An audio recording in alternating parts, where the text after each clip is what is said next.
अस्सलाम वालेकुम वरहमतुल्लाहि वबरकातुहू। मैं हूं शेबागी अडोबी वर्ल्ड की जानिब से आपका भाई। और आज है हमारे ये आफ्टर इफेक्ट कोर्स की क्लास नंबर 6। बहुत बेसिक से हमने सीखना शुरू किया हुआ है और आज भी क्लास बिल्कुल बेसिक किया है। आज आप एक नई चीज़ नोट कर रहे होंगे कि मैंने चश्मा नहीं लगाया, वैसे नहीं लगाया, लगा लूँगा अभी थोड़ी देर में। जो आज हम जिस भी बात करने वाले हैं वो शेप लेयर्स हैं। मेरा जो हमेशा से एक रही है कोशिश कि मैं कम से कम चीज़ें बाहर से इंपोर्ट करूं। तो अगर हम कुछ भी चीज़ काम करते हैं तो उसमें शेप ज़रूरी है। और इसे हम बहुत किस्म की मोशन ग्राफिक्स में shapes is all thing everything in shapes, आपको शेप्स में हर चीज़ मिल जाती है। मोस्टली काम भी हम शेप्स पर ही करते हैं, उनको किस तरीके से डिज़ाइन करते हैं, बनाते हैं, उसके बारे में। सेकंड नंबर पे हम उसकी स्ट्रोक पे बात करेंगे, उसकी प्रॉपर्टीज़ को पढ़ेंगे कि आफ्टर इफेक्ट में जिस तरीके से मैंने आपको पहली अपनी सेकंड वीडियो में बताया था कि मैंने अपना पूरा का पूरा बैनर जो था वो डिज़ाइन मैंने आफ्टर इफेक्ट में किया था, मुझे इजी लगता है। सो इसी तरीके से आप भी बहुत सारी चीज़ें आफ्टर इफेक्ट में डिज़ाइन आफ्टर इफेक्ट के अंदर ही डिज़ाइन कर सकते हैं। आपको स्पेशली फ़ोटोशॉप ओपन करने की ज़रूरत नहीं है। और यकीन माने कि अगर आप ये काम करेंगे तो आपको जो आफ्टर इफेक्ट है वो फ़ोटोशॉप से भी ज़्यादा ईजी लगेगा।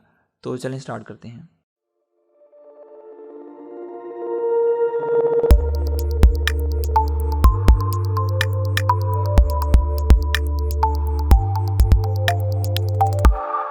कंप्यूटर स्क्रीन पर हम आ चुके हैं और ये आफ्टर इफेक्ट हमने ओपन किया हुआ है, ठीक है। और आज मैं एक और छोटी सी भी कोशिश करूँगा। मैंने एडिटिंग की एक और टेक्निक थोड़ी सी सीखी है, वो ये है कि जब मैं आपको कोई टूल इंट्रोड्यूस करवाऊँगा तो मैं उसको जूम करूँगा, जिससे आपको और ज़्यादा बेहतर तरीके से मिलेगा। ये एडिटिंग की टेक्निक है, इसमें कोई भी सॉफ्टवेयर मेरे पास नहीं है, बट मैं ये करूँगा। इसमें हो सकता है मे भी टाइम कुछ ज़्यादा लग जाए हर ट्यूटोरियल को एडिट करने में, बट मैं करूँगा ताकि आपको और अच्छे तरीके से समझ में आ सके, ठीक है। सबसे पहले तो कंपोजिशन हम बना लेते हैं, ठीक है। आपको पता है कि इसकी सेटिंग्स क्या बेसिक रखनी है, 1920x1080। और फ्रेम रेट अभी फ़िलहाल कोई ऐसा मायने नहीं रखता, आप 24 रख दें, 29 रख दें, 30 रख दें, कोई इशू नहीं है, ठीक है। और जो हमारा जो हमारे सेकंड है वो मैं 30 रख रहा हूँ, 10 सेकंड रख रहा हूँ, क्योंकि अभी हमें कोई ऐसा ख़ास काम करना नहीं है। आज की जो क्लास है स्पेशली डिज़ाइनिंग के ऊपर है कि हम डिज़ाइन किस तरीके से कर सकते हैं, छोटी छोटी चीज़ों को कलेक्ट करके, उनको गैदर करके, ठीक है। क्लिक करते हैं ओके, और हमारे पास एक कॉम्पोजिशन जो है वो आ जाएगी सामने। अब यहाँ पर जो चीज़ एक देखने वाली है वो ये है कि हम शेप जो है वो कैसे बनाते हैं। देखिए, आप लाइन बनाएं तब भी शेप है, पेन टूल से आप काम करेंगे वो भी एज ए शेप लेयर में ही काउंट होता है, ठीक है। हम यहाँ से कोई भी एक टूल सेलेक्ट करते हैं जो कि यहाँ से हमें नज़र आता है। ये सारे के सारे शेप टूल हैं, आपसे कोई भी शेप बना सकते हैं, ठीक है। और हमने यहाँ से एक रेक्टेंगल या स्क्वायर, अब ये आपको सबको पता होगा कि अगर आप शिफ्ट के साथ बटन प्रेस करेंगे तो ये एक्यूरेटली बनाएगा, इसको स्क्वायर बनाएगा। अगर आप शिफ्ट के साथ छोड़ देंगे तो ये इस तरीके से आप कह सकते हैं कि आपकी मर्ज़ी का बना सकता है, ठीक है ना। बहरहाल मैं इसको शिफ्ट के साथ छोड़ देता हूँ। और इसका एंकर पॉइंट जो है वो मैंने सेलेक्ट करना है यहाँ से वाई टूल से। अगर वाई का बटन प्रेस करेंगे तो शॉर्टकट की आपको याद होगी, तो ये टूल हमारे पास आ जाएगा। कंट्रोल का बटन प्रेस करके आप इसको यहाँ पर सेंटर में इसको ड्रैग कर देंगे। हमारा जो एंकर पॉइंट था वो भी सॉल्व हो गया। आज जो हम आज जो हम बात करेंगे वो है शेप लेयर और इसकी प्रॉपर्टीज़ के बारे में।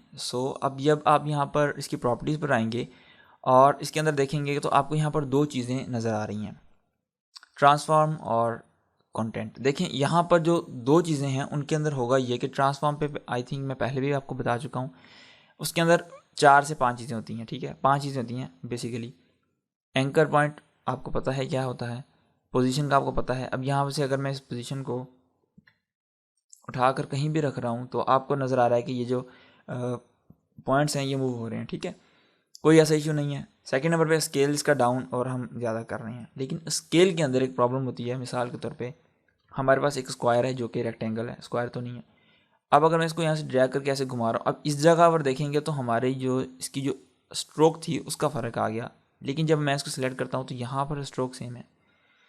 मसला क्या है कि हमने इसके स्केल के साथ छेड़छाड़ किया है, इसका साइज़ को नहीं छेड़ा, ठीक है। स्केल साइज़ नहीं है, रेक्टेंगल का साइज़ नहीं है स्केल, उसका जूम और जूम समझने ऐसा कि एक मिनट में आपको बताता हूँ। ये एक रिमोट है, ठीक है। अगर इस रिमोट का मैं ये स्केल इसका इन है और ये स्केल इसका आउट है, ठीक है। अगर मैं ये मतलब आपको बता रहा हूँ, अगर मैं ज़्यादा बड़ा करूँगा तो ये इसके पिक्सल फट जाएंगे, अगर मैं इसको दूर करूँगा तो इसके पिक्सल छोटे होते जाएंगे और ये ब्लर हो जाएगा, ठीक है ना। बड़े करेंगे तो पिक्सल फट जाएंगे और छोटा करेंगे तो कुछ नज़र नहीं आएगा। ऐसा ही इसके साथ हो रहा है। अगर मैं इस रिमोट को बड़ा या छोटा करूं, ठीक है, इस रिमोट का साइज़ ही बड़ा कर दूं या छोटा कर दूं, मिसाल के तौर पे अगर इसी की जगह पर टीवी का रिमोट होता तो वो आपको यहीं पर अच्छे तरीके से नज़र आ रहा होता। ये साइज़ में और स्केल में फ़र्क है, ठीक है। तो रेक्टेंगल जो है, जो आपकी ये जो ट्रांसफॉर्म की आपके पास जो भी आता है, ये इसकी कंपोजिशन यानी इसको जो हम बना रहे हैं ये उसका हिस्सा नहीं है, ये हम इसको ट्रांसफॉर्म कर रहे हैं, यानी इसमें तब्दीली कर रहे हैं, रोटेशन कर रहे हैं, ओपेसिटी देंगे इसको, और हम इसको साइज़ का इसका स्केल वगैरह हम कर सकते हैं डाउन या अप, ठीक है। ये बेसिक चीज़ें हैं। सेकंड नंबर पे, अच्छा यहाँ पर ऊपर आप यहाँ से अगर ये जो ऊपर अगर आप देखेंगे फिल इफेक्ट हमने यूज़ नहीं किया। इफेक्ट से मुराद ये, जहाँ पर भी मैं इफेक्ट का लफ्ज़ इस्तेमाल करूँगा तो आप कंफ्यूज नहीं होना कि हर दफ़ा कोई इफेक्ट मैं लगा रहा हूँ, नहीं। सिंपल अगर आप ऊपर से जाएंगे तो यहाँ पर फिल आपको नज़र आ रहा है और ये स्ट्रोक नज़र आ रही है, ठीक है, सिंपल है। अब अगर आप फिल पे क्लिक करेंगे जहाँ एक्स लगा हुआ है तो इट मीन्स के ये जो लाइन लगी है, क्रॉस लगा हुआ है, इसका मतलब ये है कि इसमें कोई कलर फिल नहीं है। तो मैं चाह रहा हूँ कि इसका कलर मैं फिल करूँ, मैंने इसके ऊपर क्लिक किया, या मैं फिल के ऊपर ऑप्शंस पे क्लिक करूँगा और यहाँ से वो कह रहा है कि आप सॉलिड कलर, अगर आप एक माउस इसके ऊपर रखेंगे तो ये एक टिप देगा कि आप सॉलिड कलर लेना चाह रहे हैं, आप लीनियर कलर लेना चाह रहे हैं, या आप रेडियल का जो है वो कलर लेना चाह रहे हैं। तो मैं कोई भी नहीं लेना चाह रहा, मेरी मर्ज़ी है, लेकिन मैं चाह रहा हूँ कि सिर्फ सिंपल मैं इसका कलर यहाँ से चेंज करूँ। इवन कि अगर आप इस जो आपके पास लाइन लगी हुई है इसी के ऊपर आप क्लिक करेंगे तो आप कोई भी कलर जो है वो चूज़ कर सकते हैं, कोई इसमें इतना ज़्यादा इशू नहीं है, ठीक है। और सेकंड नंबर पे स्ट्रोक है। स्ट्रोक भी इसी तरीके से आपके पास 4-5 सेटिंग्स अवेलेबल हैं आपके पास, आप चेक कर सकते हैं। लीनियर करना है आपने, ग्रेडियंट रेडियल इस तरीके से बनानी है। ये आगे जितनी चीज़ें हैं सारी की सारी हम इन पे आगे जाके डिटेल से बात करेंगे, और ये सारी की सारी इस रेक्टेंगल या इस कंटेंट के अंदर जो इसकी प्रॉपर्टीज़ हैं उनसे चेंज हो सकती हैं। ऐसा कोई इशू नहीं है कि मैं इस टॉपिक से हट के बात कर रहा हूँ, ठीक है। इसको मैं कैंसिल करता हूँ और यहाँ से इसका स्ट्रोक का साइज़ जो है वो हम चेक कर सकते हैं। और उसके आगे आगे ऐड का बटन है, यही ऐड का बटन सेम यहाँ पर कंटेंट पर दिया गया है, कोई इसमें भी बड़ी बात नहीं है। ये हम एक चीज़ पर हम इस पर बात करेंगे, क्योंकि मैंने पहले ट्यूटोरियल इसके बनाए हुए हैं, जिन्होंने देखे हैं वेल एंड गुड है। उसमें को ऑडियो की क्वालिटी की ख़राबी थी, आपको जहाँ पता है, बट मैं इसमें भी कुछ जो चीज़ें रह गई थी वो मैं इसमें इंशाल्लाह क्लियर करूँगा। अब आप रेक्टेंगल के अंदर आते हैं तो इसके अंदर क्या फ़र्क है या हम इसमें क्या कर सकते हैं। सबसे पहले देखें, रेक्टेंगल के अंदर पाथ, यहाँ से पाथ बनाता है। अब इसके अंदर आपको साइज़ नज़र आ रहा होगा, इस साइज़ के अंदर अगर, और उसके आगे आपको एक चैन नज़र आ रही है। अब चैन से मुराद होता है कि जब आप कहीं भी, ये आप रूल इंटरनेशनली है हर सॉफ्टवेयर के अंदर, जब आपको चैन नज़र आ रही हो तो इसमें इट मीन्स कि जब आप एक चीज़ को बढ़ाएंगे यहाँ से तो दूसरी ऑटोमेटिकली उतनी बढ़ती जाएगी। इसकी सबसे आसान मिसाल दूँ, मिसाल के तौर पे जो हम एक्सपेक्ट रेशो फिक्स करते थे, लॉक करते थे, वो क्या है। अगर मैं यहाँ पर इसको मैं करता हूँ मिसाल के तौर पे 16 और 9 का एक्सपेक्ट रेशो, ठीक है, बहुत छोटा है, टाइनी सा है, और इसको मैं लॉक करता हूँ। और अब मैं यहाँ पर 16, 9 और हमारी जो रेजोल्यूशन है वो क्या होती है 720 पिक्सल्स की, ये आपको सबको पता है कि 1280 इंटर करता हूँ तो देखें 720 उसने ऑटोमेटिक कर दिया, यानी 16-9 का रेशो उसने कंटिन्यू रखा। इस तरीके से अगर आपको इसको स्क्वायर करना है तो आप इस चैन पे क्लिक ख़त्म करें, अब इसका मतलब ये हो गया कि अब आप किसी एक को अमाउंट को अगर मूव करेंगे तो सिंपली उसी अमाउंट पे, यानी हॉरिजॉन्टल या वर्टिकली दोनों में ये अलग-अलग है काम करेगी। बट मैं चाह रहा हूँ कि मुझे इसका स्क्वायर बनाना है, सो मैं 100/100 करता हूँ और इसका स्क्वायर परफेक्ट स्क्वायर बन जाएगा। अब मैं इसको यहाँ से लॉक करूँगा और यहाँ से इसको मैं साइज़ बड़ा करूँगा तो ये बिल्कुल परफेक्ट स्क्वायर रहेगा, ठीक है। लेकिन जब आप यहाँ से सिलेक्ट करके इसको मूव करेंगे तो आप देखेंगे कि इसने जो चैन थी, सॉरी एक मिनट, यहाँ से ये देखें, अभी तो इसके अंदर ये इसको सिलेक्ट कर रहे हैं तो ये इसके जो स्केल का पॉइंट है वो इसने ख़राब कर दिया। यहाँ से देखें, ये देखें, आई थिंक के ये अगर मैं यहाँ से सिलेक्ट करता हूँ तो ये देखें स्केल का साइज़ उसने ख़राब कर रहा है, वो इसके साइज़ को नहीं छेड़ रहा, ठीक है। हमें इस चीज़ का ख्याल करना है कि हम क्या चीज़ कर रहे हैं। हम अगर स्क्वायर का साइज़ छोटा करें तो हम स्केल को यूज़ नहीं करेंगे, हम सिंपली उसकी प्रॉपर्टी में जाएंगे और उसका स्केल साइज़ जो है रेक्टेंगल का वो हम छेड़ेंगे, ठीक है। सेकेंड नंबर पर आता है पोजीशन। अब पोजीशन यहाँ पर भी दी गई है, अब यहाँ पर भी है। देखें, एक इनिशियल स्टेज होती है हर चीज़ की, एक सर्कल की भी इनिशियल स्टेज होती है। इसी तरीके से हम इसको डिफ़ाइन कर रहे हैं कि इसकी इनिशियल स्टेज जो है वो क्या है। सो अगर मैं चाहता हूँ कि इसकी पोजीशन मैं यहाँ पर कर दूँ तो ये इस तरीके से डाउन हो गई, और अगर मैं चाहता हूँ कि ये इस तरीके से मूव करूँ तो ये यहाँ पर इस तरीके से मूव होती जाएगी। लेकिन इसके अंदर दो एंकर पॉइंट होते हैं। अब वो एंकर पॉइंट दो क्या होते हैं वो डिटेल से बाद में बात करेंगे, अभी आप ज़्यादा कंफ्यूज हो जाएंगे सारे, बट जो बेसिक प्रॉपर्टी थी उसके बारे में हम बात कर रहे हैं। तीसरे नंबर पे आता है राउंडनेस।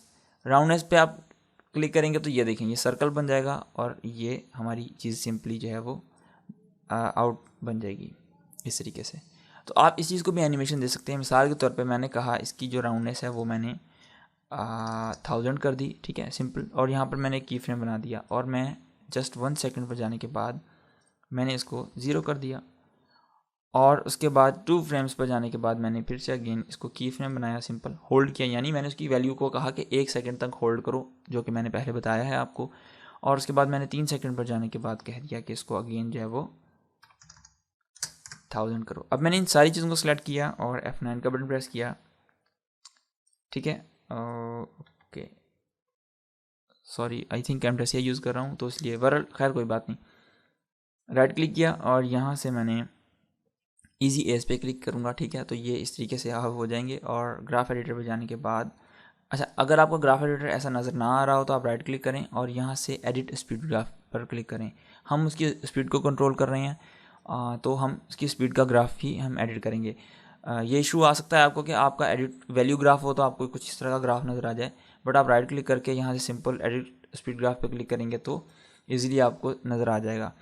सो यहाँ से आप क्लिक करने के बाद अब मैं इस चीज़ को इस तरीके से डाउन करता हूँ और अब हम इसको थोड़ा सा प्ले करते हैं। और यहाँ से मैंने एन का बटन प्रेस किया ताकि जो हमारी कॉम्पोजिशन है उतनी ही प्ले हो जितनी मैं चाह रहा हूँ, ठीक है। सो अब मैं 0 का बटन प्रेस करता हूँ,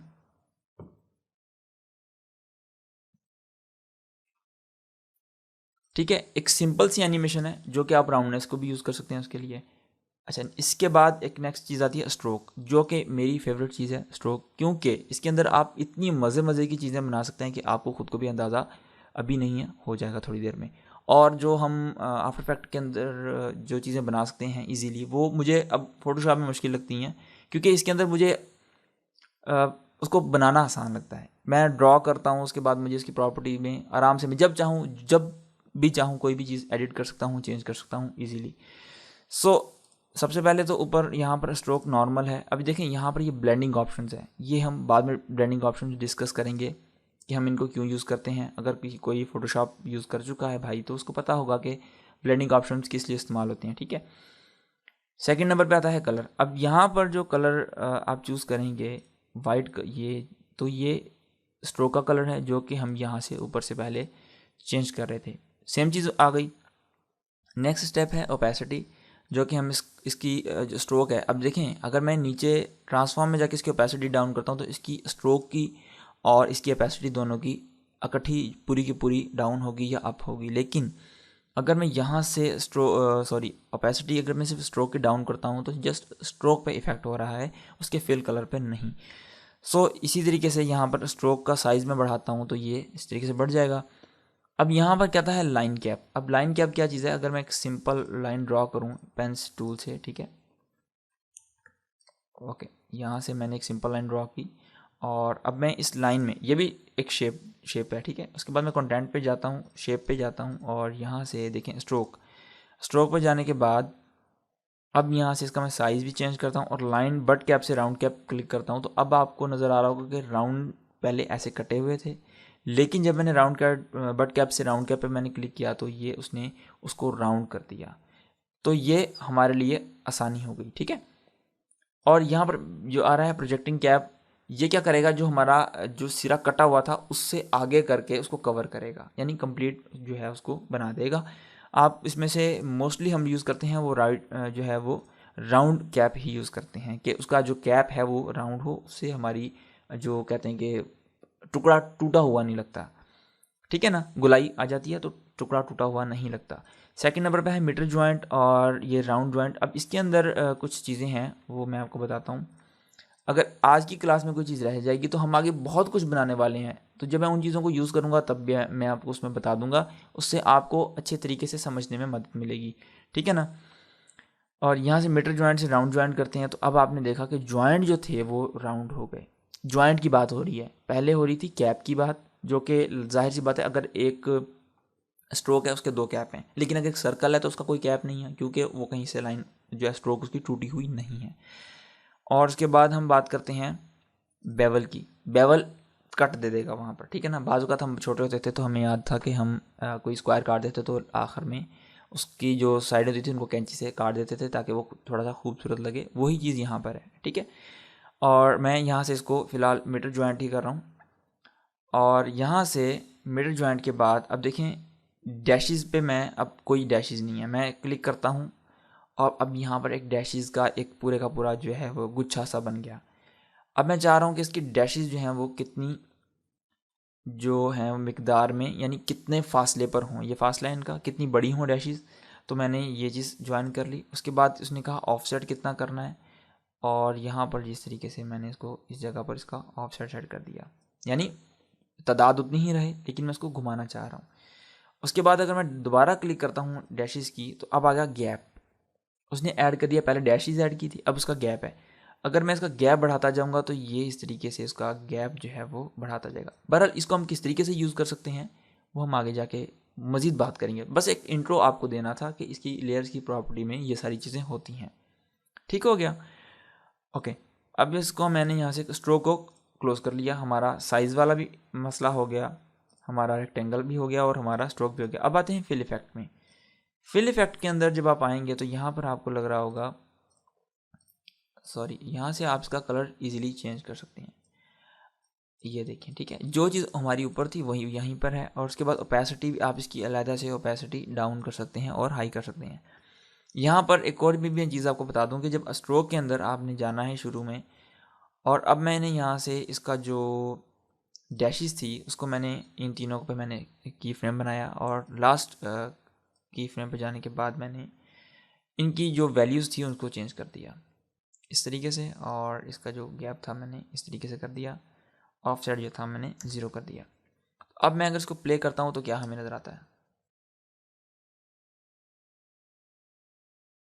सो ये तो एक रैंडम सी एनिमेशन थी, यानी कि आप हर चीज़ जिस चीज़ के ऊपर ये स्टॉप वॉच आपको नज़र आएगी आप उसके साथ प्ले कर सकते हैं, उसको आप एनिमेट कर सकते हैं, चाहे वो डैशेस हो कुछ भी हो। जहाँ पर आपको वॉच नज़र आ रही है इट मीन्स के वो चीज़ मूव होगी, एनिमेट आप उसको कर सकते हैं ईजीली विदाउट टेंशन, ठीक है। अच्छा जी, अब फिल इफेक्ट में आपको समझ में आ गया क्या चीज़ है ये कंपोजिशन, और ये जो चीज़ है नॉन ज़ीरो बाइंडिंग, इसको हम बाद में देखेंगे। अभी इसको मैंने वैसे कभी यूज़ नहीं किया, अगर कभी यूज़ करूँगा तो आपके साथ ज़रूर शेयर करूँगा। उसके बाद अब आते हैं ट्रांसफॉर्म पे। अब देखिए यहाँ पर दो चीज़ें हैं। ट्रांसफॉर्म जो नीचे वाला ट्रांसफॉर्म है वो तब आपने सेट करना है जब आपकी शेप मुकम्मल हो जाए, कंप्लीट हो जाए, उससे पहले आपने उसको यूज़ नहीं करना। लेकिन जो ये ट्रांसफॉर्म है ये क्या करेगा, ये आपके पूरे इस वक्त जो आपका जो समझ लें हमारे पास जो इस वक्त चीज़ हमारे पास है उसके साथ हम इसमें खेल सकते हैं। अगर आप स्क्यू करेंगे तो इस तरीके से ये हो जाएगा, और इस एक्स वाई एक्सिस पे भी हो जाएगा, और रोटेशन भी इस तरीके से हम इसको दे सकते हैं, ओपेसिटी भी इसकी कम या ज़्यादा कर सकते हैं, ठीक है। इसमें मज़ीद हम क्या क्या कर सकते हैं वो हम आगे जाके बात करेंगे, ठीक है ना। जो इसके अंदर जो ट्रांसफॉर्म के अंदर हमारे पास रेक्टेंगल का ट्रांसफॉर्म है, ये अभी आपको थोड़ा सा कंफ्यूज कर रहा होगा कि इसमें तीन किस्म की चीज़ें दी हुई हैं। असल में आगे हम थोड़ा सा जाएंगे तो फिर आपको समझ में आएगा कि ये इस रेक्टेंगल को चेंज करने से हम डबल मैनिपुलेटेशन या मैनिपुलेट किस तरीके से कर सकते हैं, यार सॉरी मेरी इंग्लिश इतनी अच्छी नहीं है, मैनिपुलेट किस तरीके से कर सकते हैं और इनसे हम फ़ायदा किस तरीके से उठा सकते हैं। आज की क्लास के लिए इतना ही काफ़ी है, क्योंकि आई थिंक क्लास 20 मिनट की तकरीबन हो चुकी है। एक और छोटी सी बात, अब आप अगर यहाँ से एक स्टार बनाते हैं, देखिए कुछ चीज़ें चेंज होती हैं। अगर आप सर्कल बनाएंगे तो यही प्रॉपर्टीज़ आएंगी, लेकिन अगर आप स्टार बनाते हैं, ये देखें, अगर आप इसकी पॉली स्टार बनाते हैं उसके बाद पॉली स्टार को ओपन करेंगे तो यहाँ पर कुछ चीज़ें चेंज आ गई। अब ये कहेगा इनर रेडियस, कितना रेडियस इसका इन होना चाहिए, कितना आउट होना चाहिए, देखें, और आउटर रेडियस कितना होना चाहिए, ठीक है। उसके बाद है इनर राउंडनेस, इस तरीके से। और है ये आउटडेट, ये देखिए ये फूल बन गया। क्या आप सोच सकते थे आप सिंपल क्लिक से ऐसा फूल बना सकते हैं? नहीं बना सकते, मतलब इतना ईजी है। फोटोशॉप में तो आपको शेप सेलेक्ट करनी पड़ती है, इसमें शेप नहीं सेलेक्ट करनी पड़ती, हर चीज़ आपके सामने है, आप खुद बना सकते हैं। इवन कि मैं स्टार से इसको इसमें कन्वर्ट कर सकता हूँ, इसको भी एनिमेट दे सकता हूँ, एनिमेशन दे सकता हूँ। और 5 पॉइंट्स हैं, अगर मैं चाहता हूँ कि मैं 30 पॉइंट्स बनाऊँ, ये देखें, इवन कि मुझे एक चाहिए फूल जिसकी 10 पॉइंट्स हो, तो फिर मैं 10 लिखूँगा, ओके करूँगा, 10 पॉइंट्स का फूल बन गया। स्ट्रोक का साइज़ चेंज करना है तो वो भी मैं यहाँ से चेंज कर सकता हूँ। तो कहने का मकसद ये है कि यहाँ पर आपको नंबरों से शेप मिल रहे हैं और बहुत इजीली। इसी तरीके से अगर आप यहाँ से जाएंगे पॉलीगॉन पे, ये आप पॉलीगॉन बना लें, एक मिनट, ये आपने पॉलीगॉन बनाया, ठीक है, और इसको यहाँ से ड्रैग किया। अच्छा, जब आप पॉलीगॉन बना रहे होंगे तब भी आपने एक चीज़ का ख्याल करना है कि जब आप बना रहे हैं उसके बाद अगर आप कीबोर्ड से आप एरो प्रेस करेंगे तो ये देखें इसके कॉर्नर्स जो हैं वो बढ़ते जाएंगे, और अगर आप पीछे करेंगे तो ये कम होते जाएंगे, ठीक है ना। ये आपके ऊपर डिपेंड करता है। मैंने एक पॉलीगॉन बना लिया, शिफ्ट के साथ प्रेस करूँगा तो बिल्कुल एक्यूरेट कंट्रोल बनेगा। एक मिनट रुकें, मैं सारा कुछ डिलीट कर देता हूँ, ठीक है। यहाँ से मैंने ये बना लिया, और अब अगर मैं पॉलीस्टार के अंदर जाता हूँ, अगेन पॉलीस्टार में गया, तो अब यहाँ से जो पॉइंट्स थे इस तरीके से आ रहे हैं, ठीक है। आई थिंक कि यहाँ से 5 पॉइंट्स करते हैं इसको, या 8 पॉइंट्स, जितने भी हम करना चाहें वो आपके ऊपर डिपेंड करता है, ठीक है। उसके बाद इनर राउंडनेस और आउटनेस, रेडियस आ गया, सॉरी राउंडनेस, यहाँ से हम इसको चेंज कर सकते हैं इस तरीके से। यही थी आखिर में चीज़, ठीक है ना। अब आप, अच्छा, अब आपने ये पैटर्न बना लिया मिसाल के तौर पे, ये देखें ये पैटर्न बन गया, ये वाला, यहाँ तक देखते हैं, ठीक है। और अगर मैं इसके अब साइज़ चेंज करता हूँ तो आपको समझ में आ रहा होगा कि हमने इसके साथ क्या मैनिपुलेट किया इस चीज़ को। बहुत मज़े मज़े के पैटर्न्स यहाँ पर इजीली बन जाते हैं, और कोई चीज़ फिक्स नहीं है। देखिए मैं हमेशा से बात कहता हूँ कि मैं जब ट्यूटोरियल बनाने बैठता हूँ तो मैं ये ज़रूर लिखता हूँ कि मैंने क्या सिखाना है, लेकिन मैं नहीं लिखता कि मैंने इन्हीं पॉइंट्स पे बात करनी है, इसके अलावा कोई और बात नहीं करनी। आई होप कि आज की क्लास में आपने कुछ सीखा होगा। अगर सीखा है तो मर्ज़ी है आपकी, लाइक करें या ना करें।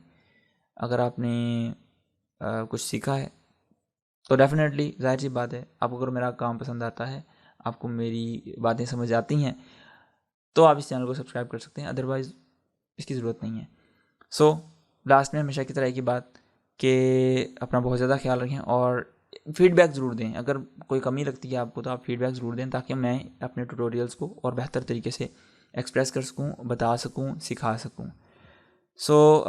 लास्ट में मैं हमेशा की तरह आखिर में एक ही बात कहता हूं कि नेवर होपलेस, बी पॉजिटिव और बी हैप्पी। अस्सलाम वालेकुम रहमतुल्लाहि व बरकातहू।